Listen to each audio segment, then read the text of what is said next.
कहानी को आपको बहुत पसंद आएगी, इसीलिए इस कहानी को पूरा सुनिएगा। आपको बहुत पसंद आएगी।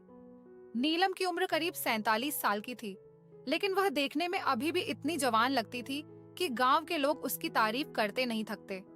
उसका बदन भरा भरा सा था। वो साड़ी पहनती तो उसकी कमर की लचक और साड़ी की फिटिंग से आंखें ठहर जाती। उसके बाल लंबे और घने थे, जो वह अक्सर खुला छोड़ देती, और चेहरे पर वह मुस्कान जो कभी कभी इतनी मीठी लगती कि लगता जैसे कोई राज छुपा हो। नीलम का घर गांव के बाहर एक बड़े से मकान में था, जहां उसका पति रामलाल खेतीबाड़ी संभालता था। उनकी बेटी रीना की शादी हो चुकी थी और दामाद राजेश अब घर का हिस्सा बन चुका था। रीना शहर में नौकरी करती थी, इसलिए वह और राजेश दोनों ही घर पर रहते, लेकिन रीना अक्सर ऑफिस के काम से बाहर रहती। घर में बस नीलम, रामलाल और राजेश ही रहते थे। राजेश के घर में वह अकेला ही था, इसीलिए वह अब ससुराल में ही घर जमाई बनकर रहता था। राजेश के पास भी अच्छी जमीन थी, लेकिन वह अपनी जमीन ठेके पर देकर यहाँ ससुराल में रहता था।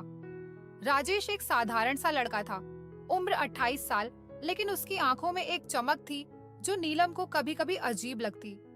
वह घर में मदद करता, खेतों में रामलाल के साथ जाता, लेकिन शाम को जब सब बैठकर बातें करते तो राजेश की नजरें अपनी सास नीलम पर ठहर जाती।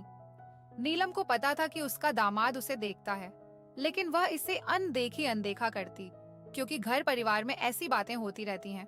एक दिन की बात है, सुबह सुबह नीलम रसोई में चाय बना रही थी। बाहर धूप निकल आई थी, लेकिन घर के अंदर अभी भी ठंडक थी। राजेश उठकर आया। उसके नाक से की जाने वाली आवाज, बाल बिखरे हुए थे और वह सिर्फ बनियान और पजामा पहने था। सासू माँ, चाय मिलेगी क्या? उसने मुस्कुराते हुए कहा, लेकिन उसकी आवाज में एक ऐसी मिठास थी जो नीलम को थोड़ा असहज कर देती। नीलम ने पलट कर देखा। राजेश की छाती चौड़ी थी और बनियान से उसकी मांसपेशियां झलक रही थीं।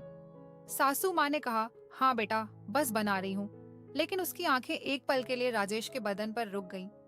राजेश ने नोटिस किया और वह थोड़ा करीब आ गया। चाय का कप लेने के बहाने आपकी चाय तो ऐसी है सासू माँ कि पीने का मन करता रहता है, राजेश ने कहा। इन नीलम ने हल्के से मुस्कुरा दिया। अच्छा, इतनी तारीफ लीना से कहना वह भी सीख लेगी, लेकिन अंदर से सोच रही थी कि राजेश की बातों में कुछ तो है जो सामान्य नहीं। फिर दोनों चाय पीते हुए आंगन में बैठ गए। रामलाल खेत चले गए थे और रीना अब भी सो रही थी। सासू माँ, आप इतनी सुबह उठ जाती है। उस जी shall be quite for Monday, we core application are कोरग्रा ग्रेजुअल पे एंड बिजनेस, थकती नहीं? राजेश ने पूछा। उसकी नजरें नीलम पर थीं। नीलम ने कप रखा और कहा, अरे बेटा, आदत है, घर का काम तो करना पड़ता है। तुम्हारा तो शहर का जीवन है, वहां सब मशीनों से होता होगा। राजेश हंसा, हाँ, लेकिन यहाँ का मजा अलग है। यहाँ सब इतना नजदीक लगता है। और उसने अपनी कुर्सी थोड़ी नीलम की तरफ सरका ली।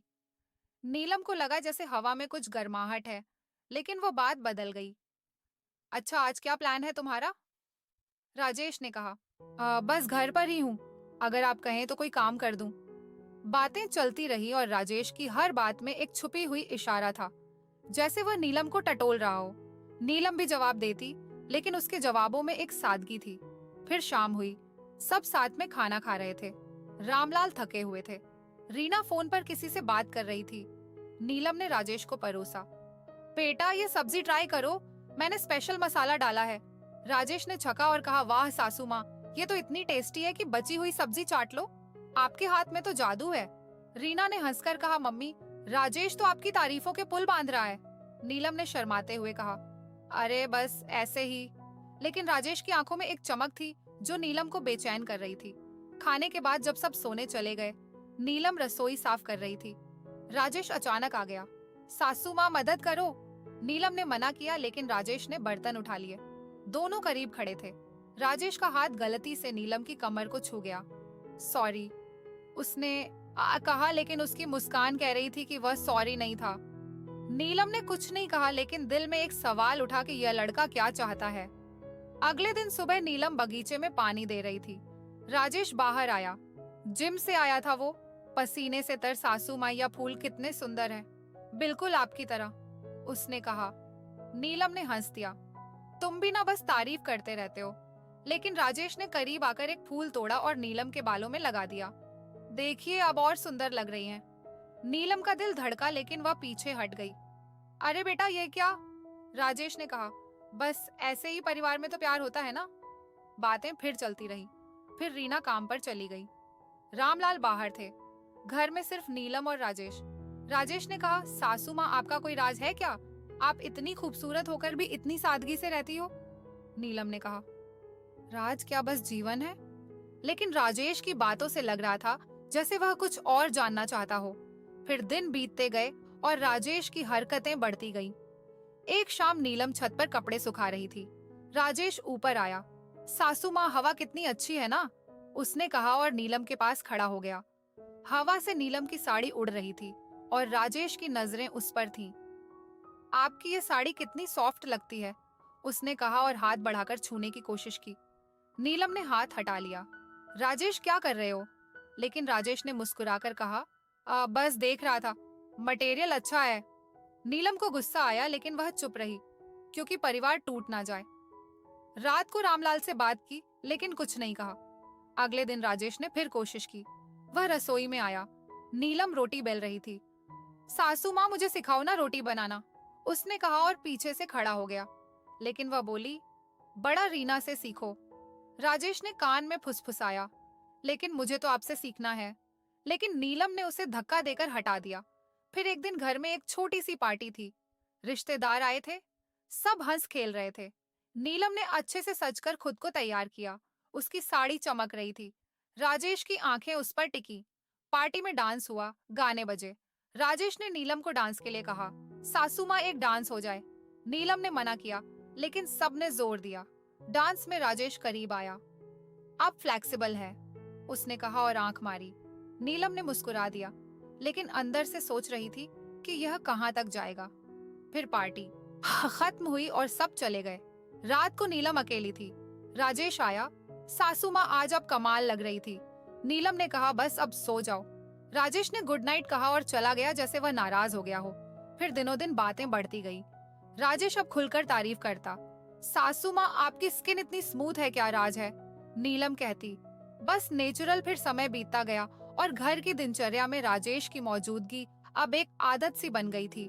नीलम अब सतर्क तो रहती, लेकिन राजेश की बातों में वह डूबने लगी थी, जैसे कोई पुरानी यादें ताजा हो रही हो। एक सुबह की बात है। नीलम घर के आंगन में झाड़ू लगा रही थी। धूल उड़ रही थी और सूरज की किरणें उसके चेहरे पर पड़ रही थी, जिससे उसकी त्वचा चमक रही थी। राजेश बाहर आया। वह अभी अभी नहाकर आया था। उसके बाल गीले थे और टॉवल कंधे पर रखा था। सासू माँ आप इतनी मेहनत क्यों करती हो? मुझे करने दो ना, उसने कहा और झाड़ू लेने के बहाने नीलम के करीब आ गया। उसका टॉवल गिर गया और वह झुककर उठाने लगा। अरे बेटा मैं कर लूंगी, नीलम ने कहा, लेकिन राजेश ने झाड़ू पकड़ लिया। दोनों के हाथ छू गए और राजेश ने थोड़ी देर पकड़े रखा। फिर वह बोला, आपके हाथ कितने नरम है सासू माँ, जैसे रेशम, उसने मुस्कुराते हुए कहा। नीलम ने हाथ छुड़ाया, लेकिन दिल में एक हलचल हुई। लेकिन नीलम ने बात बदल दी। अच्छा, आज नाश्ता क्या बनाऊं? राजेश ने कहा, जो भी आप बनाओ वह तो स्वादिष्ट होता ही है। फिर नाश्ता बनाते वक्त रसोई में दोनों थे। रामलाल बाहर चले गए थे। रीना अब भी सो रही थी, क्योंकि उसकी तबीयत थोड़ी खराब थी, प्रेगनेंसी की वजह से। राजेश ने आटा गूंथा और नीलम रोटियां बेल रही थी। सासू माँ, ये आटा कितना चिपचिपा है, लेकिन आपका तरीका देखो कितना परफेक्ट, राजेश ने कहा और अपना हाथ नीलम के हाथ पर रख दिया, जैसे सिखाने के लिए। लेकिन वो बोली, बेटा तुम भी सीख लो रीना के लिए। राजेश ने कान के पास आकर कहा, वो नहीं खा, लेकिन आपसे सीखने का मजा अलग है। हवा में एक तनाव था, लेकिन तभी रीना की आवाज आई, मम्मी, और सब सामान्य हो गया। नीलम ने राहत की सांस ली, लेकिन राजेश की मुस्कान कह रही थी कि खेल अभी बाकी है। दिन भर घर के काम चलते रहे।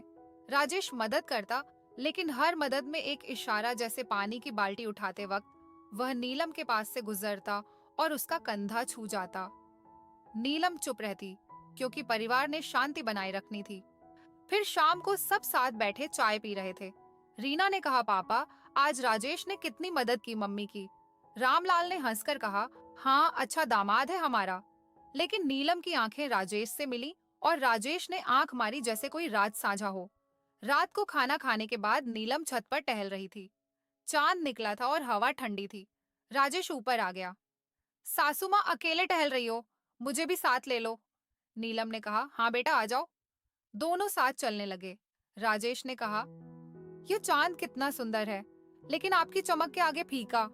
नीलम ने हल्के से मुस्कुरा दिया। तुम भी ना बस तारीफ ही करते रहते हो। लेकिन राजेश ने करीब आकर कहा, सच कह रहा हूं, आप में वह आकर्षण है जो खींचता है। नीलम का दिल तेज धड़का, लेकिन राजेश ने बात बदल दी। अच्छा, आपकी जवानी की कोई कहानी सुनाओ ना। नीलम ने पुरानी यादें साझा की। कैसे वह शादी से पहले गांव में घूमती थी। राजेश सुनता रहा, लेकिन उसकी आंखें नीलम के होठों पर थीं। अगले बार दिन घर में एक छोटा सा उत्सव था, क्योंकि रीना की प्रेगनेंसी की खबर पर रिश्तेदार आए। नीलम ने अच्छे से तैयार किया, नई साड़ी पहनी जो उसके बदन पर फिट बैठती थी। राजेश की नजरें उस पर टिकी। सासू माँ, आज तो आप किसी हीरोइन से कम नहीं लग रही।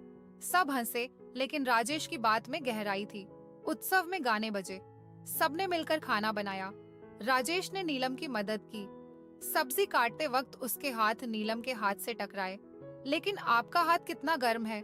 नीलम ने कुछ तो नहीं कहा, लेकिन अंदर से सोच रही थी कि यह कब रुकेगा। रिश्तेदारों ने तारीफ की। नीलम, तेरा दामाद तेरी कितनी केयर करता है। नीलम ने हाँ में सर हिलाया, लेकिन राजेश ने कान में फुसफुसाया, केयर तो मैं और भी कर सकता हूँ। धीरे धीरे राजेश की हरकतें और सूक्ष्म हो गईं। एक दिन नीलम घर के पुराने कमरे में सामान व्यवस्थित कर रही थी। धूल भरी थी और वह खांस रही थी। राजेश आया, सासू माँ मैं मदद करूं। दोनों मिलकर बॉक्स उठाने लगे। राजेश का बदन नीलम से सटा क्योंकि जगह कम थी। यह बॉक्स कितना भारी है, लेकिन आपका सहारा मिला तो आसान उसे, उसने कहा। नीलम ने पीछे हटने की कोशिश की, लेकिन राजेश ने पकड़ लिया। रुकिए, गिर जाएगा। उस पल में एक करंट सा लगा, लेकिन नीलम ने खुद को संभाला। ठीक है बेटा, वह बोली और काम खत्म किया। कंटिन्यू।